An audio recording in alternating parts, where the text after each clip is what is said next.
Vous écoutez France Info, il est 8h17. Bonjour François Bayrou. Bonjour. Merci d'être avec nous ce matin en direct sur France Info. On le sait, le G8 va débuter aujourd'hui à Deauville. Deux grands absents, Dominique Strauss-Kahn, Christine Lagarde, l'ex-patron du FMI et finalement celle qui pourrait lui succéder. En tout cas, elle est candidate depuis hier, c'est officiel.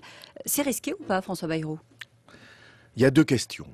Et ces deux questions, je veux les poser devant vous au moment où tout le monde applaudit, soutient l'UMP, la gauche, ce qui est quand même beaucoup plus surprenant encore, et un certain nombre de nos partenaires. Ces deux questions sont, la première, elle vient d'être évoquée à l'instant.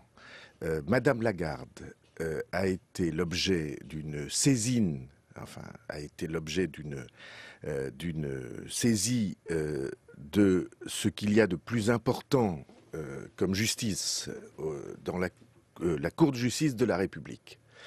Le procureur général de la Cour de cassation, c'est-à-dire un des plus hauts magistrats français, a dit dans cette affaire Tapie, il y a une série d'irrégularités et sans doute d'illégalités. Et vous voyez ce que ça signifie, les chiffres viennent d'être rappelés. On a pris aux contribuables français 300 millions d'euros pour les donner à une personne privée, contre les décisions de justice. On a cherché une justice privée parce que la justice publique, la justice du pays, de la République, ne voulait pas aller dans ce sens-là. Madame Lagarde s'est engagée, elle a elle-même piloté cette affaire. Première question. Et elle dit, s'il y a une enquête ouverte contre moi, je ne changerai pas, je serai toujours candidate et donc directrice générale du FMI. Alors justement, je vous coupe, je voudrais qu'on écoute ses arguments à elle. Elle était hier soir sur France 2. J'ai la conscience totalement tranquille, parce que ce dossier est vide, parce que j'ai toujours agi dans l'intérêt exclusif de l'État et dans le respect absolu de la loi. Et j'ai pensé qu'il était de l'intérêt de la France de solder 9 procédures, des millions d'euros d'honoraires, des intérêts légaux qui couraient, dans l'intérêt tout simplement d'une justice qui est rendue selon le droit et qui mettait un terme à toute cette sinistre histoire. Quand vous évoquez, vous, François Bayrou, cette affaire, vous dites que c'est le contribuable qui paye, c'est la réalité, et que c'est une des affaires les plus graves qu'a eu à connaître aujourd'hui la République française. Selon moi, elle est au nombre des affaires les plus graves que la République ait rencontrées. Il y a deux éléments de réponse. Madame Lagarde dit « j'ai agi selon le droit ». Or, c'est un des principes fondamentaux du droit que l'État ne peut pas faire appel à des juges privés. Elle a aussi coupé court à une affaire Et deuxièmement, elle dit « j'ai agi en toute transparence ». Comme ministre de l'économie et des finances, elle est venue devant la commission des finances de l'Assemblée nationale pour dire « ne vous inquiétez pas ». Monsieur Tapie, au bout du compte, n'aura que, entre parenthèses, ceux qui nous écoutent doivent se dire que ce « que » c'est de l'euro-million, c'est déjà pas mal, n'aura que 30 millions. En fait, il a eu 300. Des dommages et intérêts. Ah, non. Je parle de la totalité de ce qui lui est resté. Et au lieu de 30, on a eu 300, c'est-à-dire 10 fois plus. Eh bien, ceci n'est pas conforme à la transparence. Et donc, de ce point de vue-là, des questions se posent. Et puis, il y a deuxième ordre de questions sur l'expérience qui peut être celle de Madame Lagarde pour être directrice générale du FMI. Le FMI est devant 3 crises immenses. Première crise, qu'est-ce qui va se passer avec les dettes des États ? Et tout le monde voit bien que des nuages noirs s'accumulent et qu'on peut se trouver devant un clash très important. Deuxième crise, est-ce qu'on peut réguler ce monde de la finance et des banques? Et quand on voit que c'est la City, le Premier ministre conservateur britannique, M.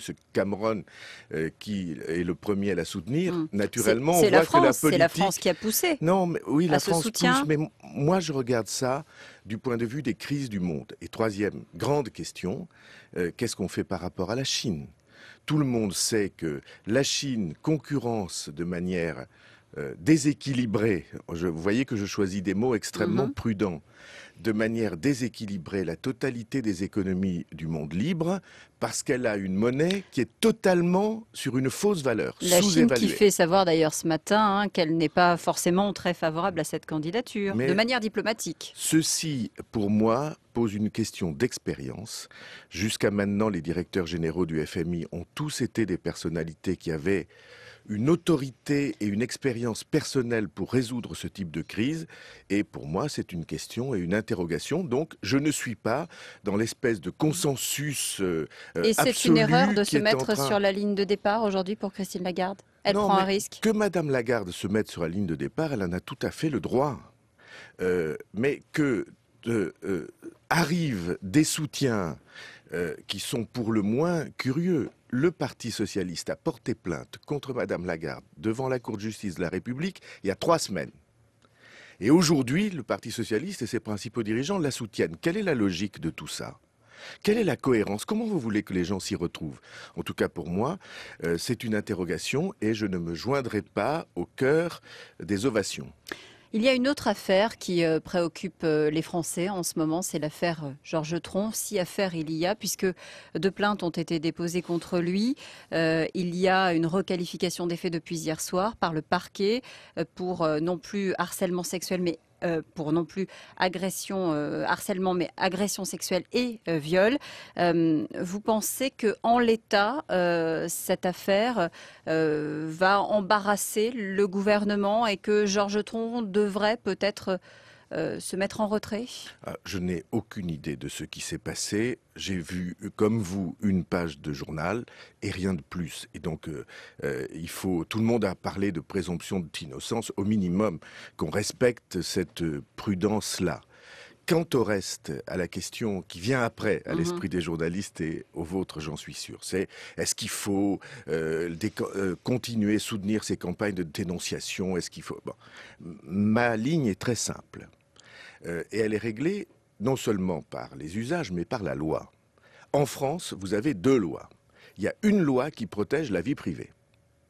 Et cette loi, le code pénal, punit, vous savez bien qu'il y a des poursuites régulièrement sur le fondement de cette loi, punit tous ceux qui vont forcer, dévoiler des éléments de vie privée des gens qui n'ont pas à l'être. Mais Et là, deuxièmement, il y a une loi qui punit les délits et les crimes, c'est-à-dire le harcèlement, l'agression, et a fortiori, évidemment, c'est un crime passible des assises, le viol.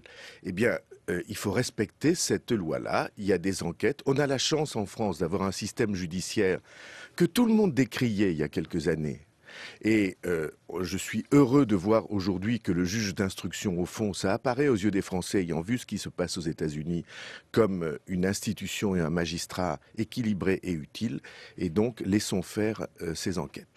François Bayrou, dernière question. On est à 1 an de la présidentielle. Vous avez des émissions tous les matins, 2012, donc on a vu que Claude Guéant avait pris position sur la question de l'immigration. Jean-François Copé, à ce micro sur France Info, disait que ce sera un thème, une convention en tout cas de l'UMP. Le Parti socialiste n'en parle pas vraiment dans son projet. Vous, François Bayrou, au Modem, vous allez poser la question de l'immigration dans votre campagne pour 2012? En tout cas, nous allons l'aborder. Mais je veux vous dire ceci. Si vous dites qu'il ne faut pas en faire une obsession. Si vous faites de l'immigration une obsession pour la société française, vous envoyez la France dans le mur. Si on se met à regarder votre origine, d'où vous venez, quelle est la consonance de votre nom, éventuellement votre adresse, vous paralysez absolument la société française. Si vous regardez tous les sujets sous l'angle de l'immigration, vous allez dresser les gens les uns contre les autres et vous allez créer des vagues qui sont des vagues dangereuses.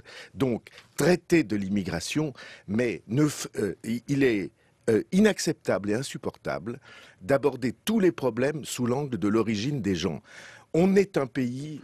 Et donc, on doit se rassembler, quelle que soit l'origine et le chemin qu'on a suivi. Et ceci, il n'est pas un dirigeant français dans l'histoire qui ait suivi une autre ligne. Merci François Bayrou d'avoir été avec nous ce matin sur France Info.